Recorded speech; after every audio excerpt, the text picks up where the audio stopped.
Morning, everyone.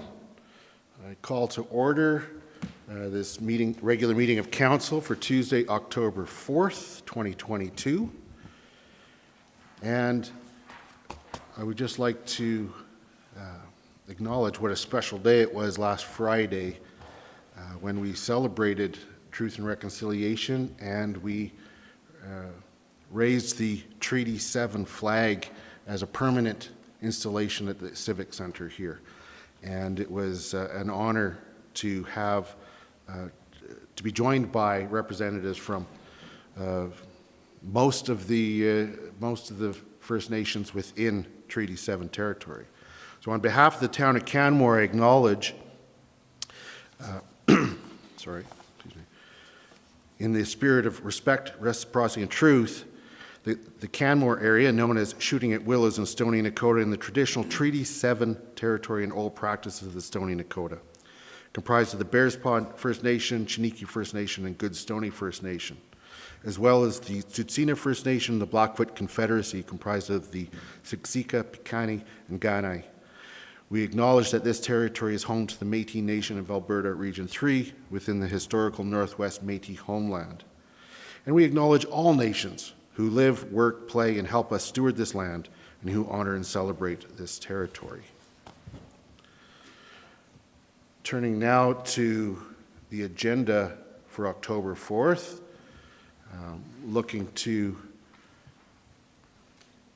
CAO, are there any changes to the agenda? Yes, Mayor Krauser, we have one additional item, K2, in camera for IAFF union negotiation update. And Great. That's in camera to protect our negotiating position. Great, thank you very much. So K2 is added with regards to the negotiations. With that then, I will move that we adopt the agenda for the October 4th, 2022 regular meeting of Council as amended. All those in favor? Carried unanimously. We'll now move to approval of the minutes. Moving first to the minutes of September 6th. Councillor Faubert. I had a question. So in the minutes, under call to order, under 2, a motion was to rename the Clean Energy Improvement Tax Bylaw from Clean Energy Improvement Tax Amending Bylaw. But then when I turn into the minutes, it's still the amending bylaw under B1. Does that change it, or is it the same? No, it should be changing it, and you just stole.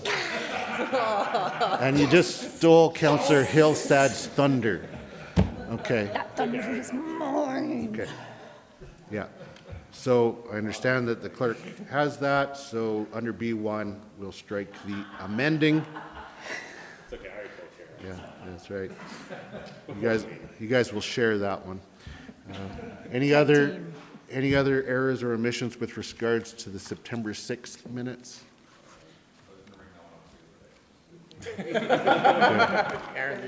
Okay. Apparently it was glaringly obvious to everyone except for the Agenda Review Committee. So with that, I will move approval of the minutes of September 6, 2022, regular meeting of Council as corrected. All those in favor? Carried unanimously. Looking to the minutes of September 13th, any errors or omissions in that one? I will move that we approve the minutes of September 13th, 2022 special meeting of Council as circulated.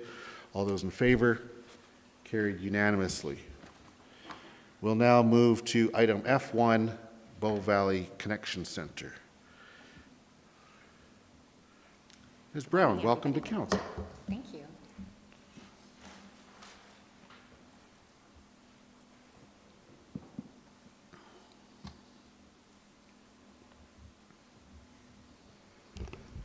All right, can you hear me okay?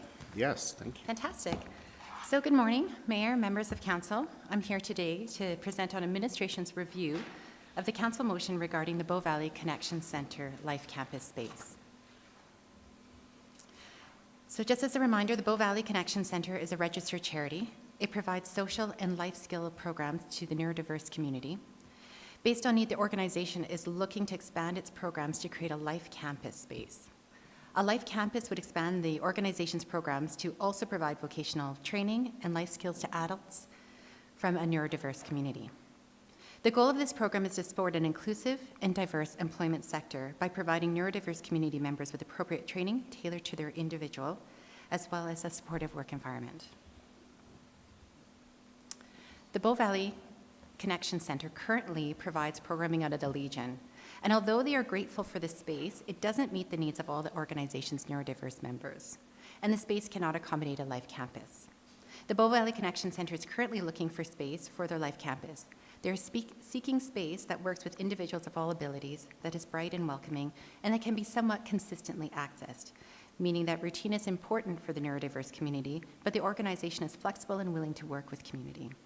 The Bow Valley Connection Center is currently working with Bow Valley Regional Housing to establish a space within the Seniors Lodge.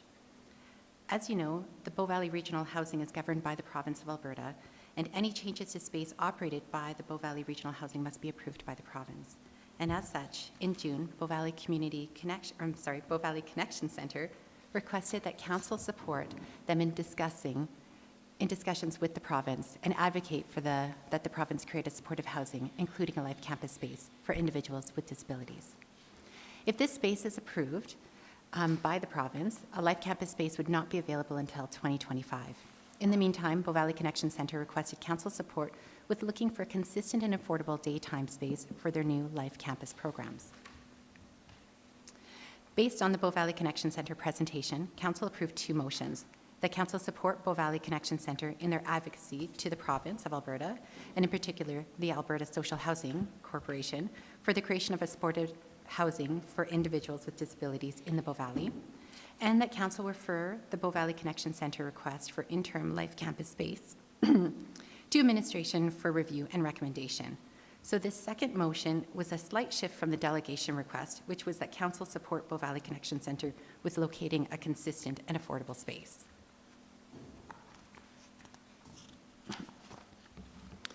Based on council's, excuse me, got a frog in my throat, it's the first in the morning. Based on council's motion, administration reviewed other in-kind space. For example, the City of Edmonton provides in-kind space to nonprofits. This in-kind space allocation is typically done through a grant, like our community grant program. I met with our internal departments to understand if this type of model was possible in Canmore. It is important to understand that Canmore has limited space options and a high demand for these spaces. The town manages requests through a facility allocation policy. Administration was concerned that if we grant space to groups, we may be circumventing our allocation policy. In addition, if administration were to create a new in-kind space grant, recipients would still need to adhere to our facility allocation policy, and as such, organizations may not be able to access the space they were granted because of the priorities already set out in our allocation policies. Based on the delegation's initial request, administration also met with community partners to understand what appropriate community spaces are available and what cost.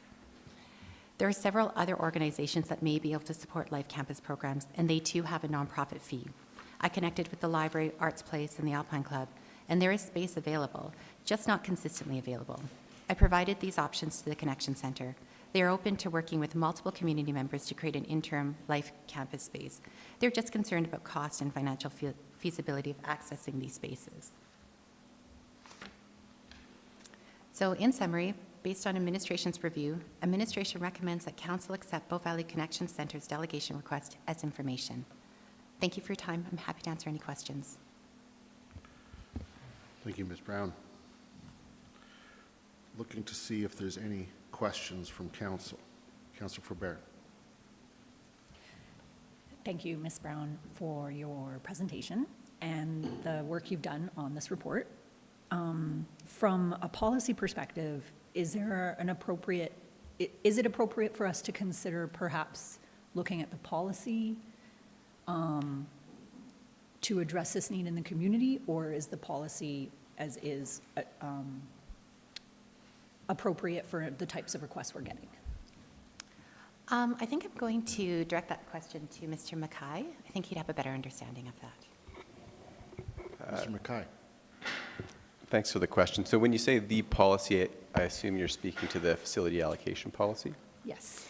I'd also, not included in the agenda package, I'd also reference the Recreation Services Operating Policy, which provides a cost recovery pyramid, so that essentially when it comes to providing space services to nonprofit groups, we don't recover or seek to recover the full cost with providing those spaces. So there's already I would say, a built-in subsidy when it comes to the fees that are being charged. When it comes to the facility allocation policy, a group like Bow Valley Community Connections would rank quite highly in that policy when it comes to prioritizing space. So certainly there's policy amendments that could be made. I would just suggest that there would be significant impacts to a variety of nonprofit groups. That's why I kind of was trying to frame the question, not so much in terms of this request, but requests overall. Like, is there a shift in the nonprofit community in terms of what they can and can't do and their space needs? And do we need to be responsive at all in terms of what, like if we have a nonprofit rate and we do give some sort of subsidy, but no one's using it, is it actually effective? I would suggest that our spaces are generally heavily used by nonprofit groups that do pay the not-for-profit rate. One of the, I suppose, differences is that there's prime time and non-prime time typically for spaces. So Bow Valley Connections Center's daytime request is what would be considered non-prime time. Perfect, thank you, that's my question. Councillor Merrow. Thank you, Ms. Brown, for your investigating all of this for us. I'm just curious, it's just a question, and you may not be able to answer this. Do we know in their report, their briefing report to us in council, they said that we have funding but requires space. Do we know what their budget is? Do we have any idea of what their monthly budget is? So when they say they have funding, we do have a kind of a sense of their monthly budget, and they're very open with their budget. Yes. And plus, we provide them with a community grant, and part of that is understanding their budget.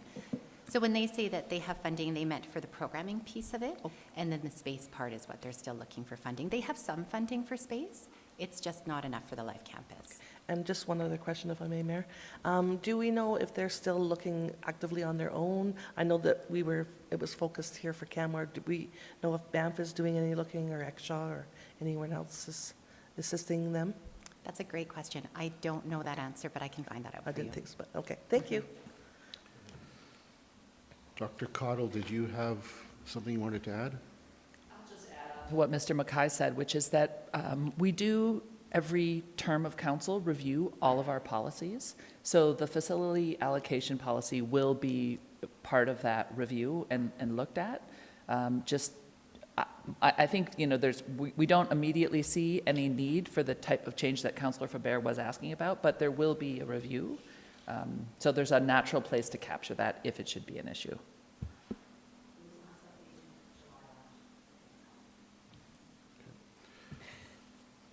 Any other questions? Seeing none, thank you very much, Ms. Brown. Before putting a motion on the floor, I would like to ask a question of council for some feedback. We have the recommended motion to accept the request as information. We have an alternative motion that is not recommended by administration, a council direct, an in-kind provision of space for a period of time. And I'm just wanting to put out there if there's any appetite to be exploring the alternative motion. Councillor Faubert? I'm not prepared to explore the alternative. I'm happy with the recommended motion from administration, and I can speak to that if it's on the floor. Thank you. Okay. Thank you. Anybody else like to speak to it? Councillor Hillstad? I also echo Councillor Forbert's no, I got the frog in my throat, thing, just, yeah, like, to me, I'm comfortable with the current recommendation. I don't think we need to go to the alternate motion at the moment, so.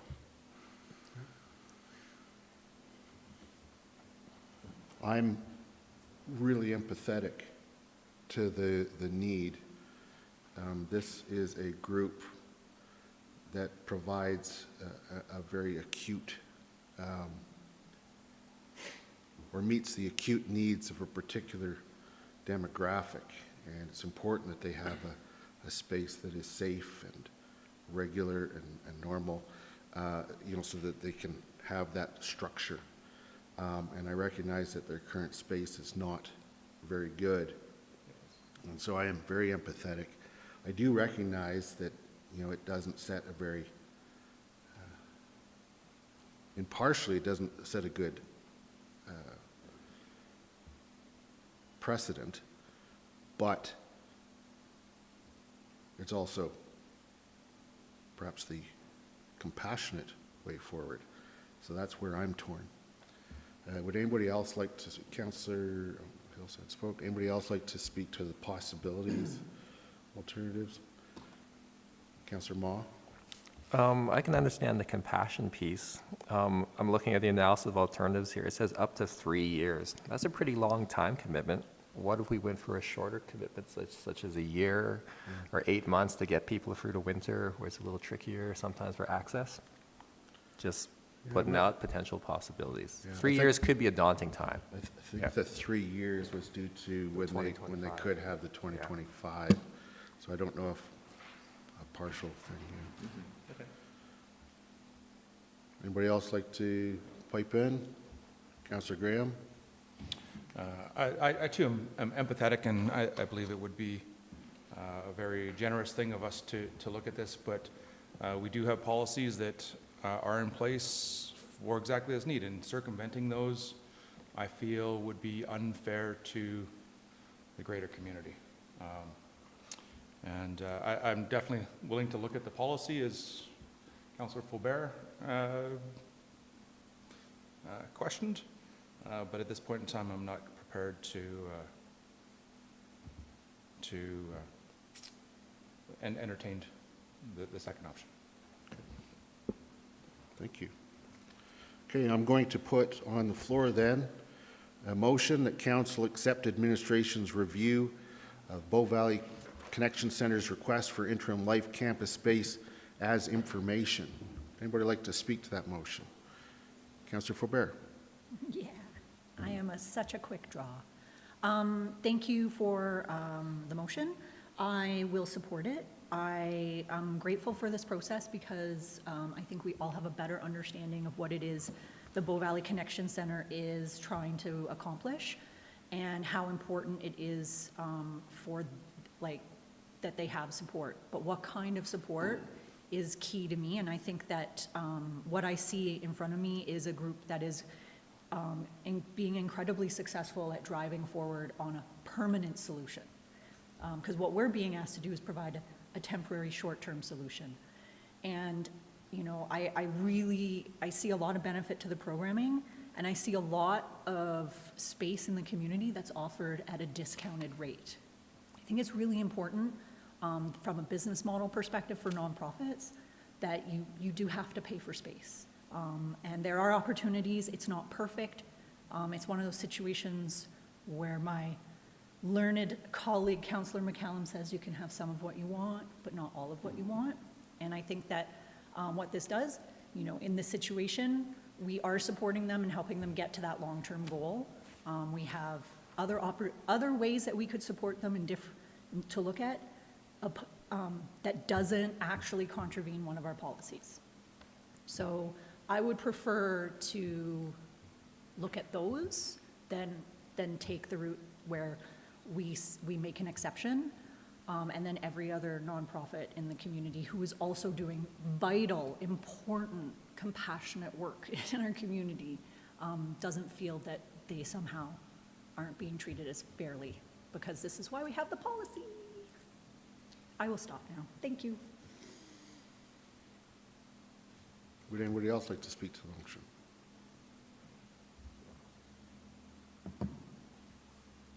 Well, I'll speak to the motion.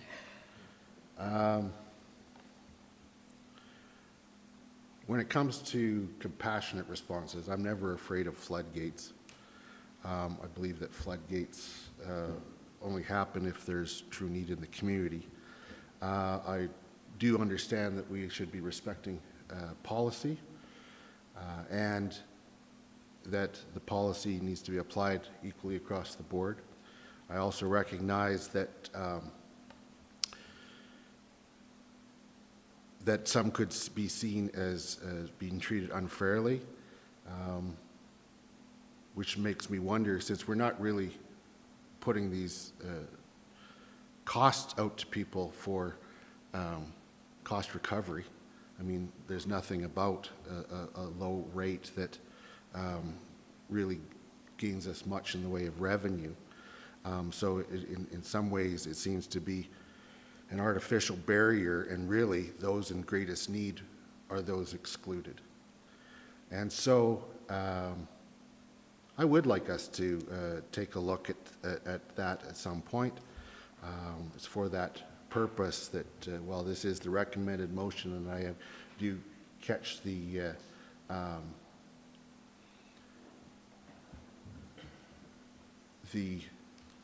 preference of council based on our earlier discussion, I will be voting against this because I do believe that we need to find space for programs like this in our community so that everyone is included. And to have the neurodiverse really struggling. I know that funding is limited, and that parents who receive funding for additional care have contributed from that to higher programming for their kids. It's not a good situation. So I am very sorry that we weren't able to find space, although I certainly understand why, and I certainly understand the recommendation from administration, and it was the proper recommendation from administration based on the policies that we have. Would anybody else like to speak to the motion? Councillor Hillstead. Thank you. I do agree with where both who have spoken so far are coming from. It would be great to be able to, help them out more. But I think, again, we do have the policies in place. We do have a lot of not-for-profits in our town that are looking for space or access our spaces already. I know that they have, the Connection Center has applied for grants in the past and has been successful in getting those grants. And I hope they continue to do that. And, hopefully, and maybe some spaces that we haven't explored yet will, just because this is now in the public, maybe someone will come forward and say, hey, I have a space, I can help you out. Again, I think we've done a lot to try and help them find something, and I know that funding is an issue. So again, I would be open when we do revisit the policy. Maybe we do look at the not-for-profit rates and see if those are where they should be. But for now, I still think that the recommendation as set out is the right way to go right now. It's obviously not the best for them, but I think that is what we need to stick with because that is our policy. And again, if the policy needs to be corrected down the road, then we should look at that. So, thank you, Councillor Hillside. It certainly is my fervent desire that somebody will step forward with either funding or space to help this group because it does perform a very crucial role within our community and providing inclusiveness for those who are typically excluded. Anybody else like to speak to the motion? Seeing none, I'll call the question. All those in favor? Opposed? The motion is carried with Mayor Krausert opposed. Thank you, everyone, for that discussion. And obviously has landed in the right place because the will of council guides the day. I'll now move to item G1, borrowing bylaw 2022-20 for the Clean Energy Improvement Program. Ms. Rogers, the microphone is yours whenever Thank you're you. ready. Good morning, Mayor and Council. Oh, wrong button. I am here today with a recommendation that Council give second and third readings to the borrowing bylaw 2022-20, which is for the Clean Energy Improvement Program. Council gave first reading to this bylaw on August 16th, and the bylaw does outline the intent of the town to make borrowing for the purposes of financing clean energy improvements and authorizes council to impose, with respect to each clean energy improvement application, a tax to raise revenue to pay the amount borrowed by the town to fund these improvements. So we're essentially entering into loans with homeowners to make these improvements on their home, funded from this borrowing bylaw. Projected costs of the program are outlined on this slide. Just a little over $2 million will be funded over 4 years. And the bylaw request in front of you today for second and third reading is to borrow $1.1 million in an interest-free loan from FCM, the Federation of Canadian Municipalities, and $400,000 of debt financing from our own financial institution, required to fund the SEEP program for residential properties. Just a bit of a timeline. The borrowing bylaw was advertised for 2 consecutive weeks as required by the MGA, the week of August 25th and the week of September 1st, and that followed your first reading. We have received no petitions to the borrowing bylaw, and that's why we're in front of you today for approval of second and third reading. Upon council approval, the bylaw would be valid beginning November 4th, which allows us then to proceed with our planned program launch. And with that, we'll give the recommendation that council give second and third readings to the borrowing bylaw for the Clean Energy Improvement Program. Great, thank you very much. Looking to see if there are any questions. Seeing none, thank you very much, Ms. Rogers. All right, I will move that council give second reading to borrowing bylaw 2022-20. And speaking to this motion, I'm very excited for this program. I think it's a wonderful initiative. If anything, my thoughts are that it's going to be oversubscribed, and so that's going to be a good problem that we're going to have to deal with. I've heard a lot of excitement in the community from various people that are looking forward to putting in applications. Would anybody else like to speak to the motion? Seeing none, I'll call the question. All those in favor? Carried unanimously. I'll now move that council give third reading to borrowing bylaw 2022-20. Would anybody like to speak to the motion? Seeing none, I call the question. All those in favor? Carried unanimously with extra support from Councillor Graham. Never thought I'd put my name on extra support. Interest-free. Yeah, there you go. All right, we'll now move on to new business, H1, and that's the 2022 new FRIAA grant-funded projects. Deputy Chief Martins, welcome to council. Thank you very much. Seems like it was just last week we started. I know, twice for me in 2 weeks. I'm honored. Good morning again, Mayor, councillors, and administration. Thanks for your time. I'm here today to ask council to approve 2 new capital projects for 2022. Each project is funded through the FRIAA grant process, and each is for the amount of $15,000. In May of this year, the town of Canmore was awarded grant funding for 2 projects, and now 2 new capital projects needed to be added to the 2022 budget so the work can take place. So the first project will be to review and update the 2018 edition of the Town of Canmore Wildfire Mitigation Strategy. And this is the strategy that we use to guide all our work that we do in this area. The second project will be to develop a strategic level wildfire preparedness guide and to update the tactical level structure protection pre-plan. The pre-plan was also last updated in 2018, and due to changes in building development and wildfire fuel mitigation work around the community, it's just time for an update. So we anticipate both projects to be completed over the course of the next several months, and both to be done in time for planning for next year's projects. And happy to answer any questions. Thank you. Does anybody have any questions? Seeing none, thank you very much. Thank you.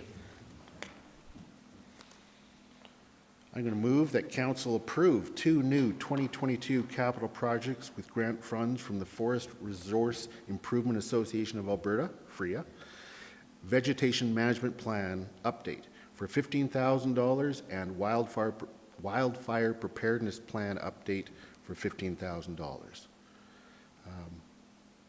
I'm always grateful for this type of grant and this work. It's an ongoing thing that we always have to stay on top of, and I really appreciate that our fire and rescue are staying on top of it. So I will support this wholeheartedly. Would anybody else like to speak to the motion?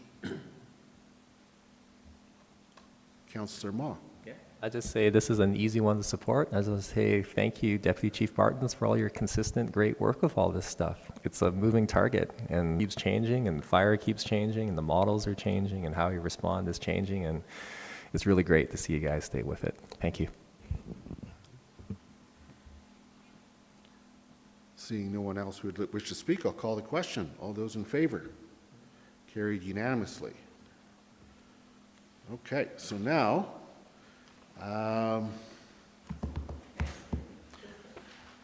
we are going to take a break. And when we come back from our break, we're going to go in camera. And when we come out of camera, no decisions will be made. So, and then we'll be adjourning the meeting. Thanks for coming, Greg. Yeah. So we'll take a... No snacks, sorry. Let's reconvene at 9:45.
back.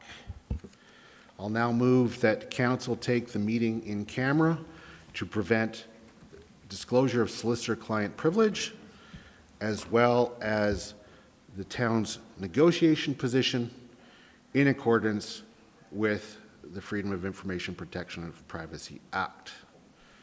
All those in favor? Carried unanimously.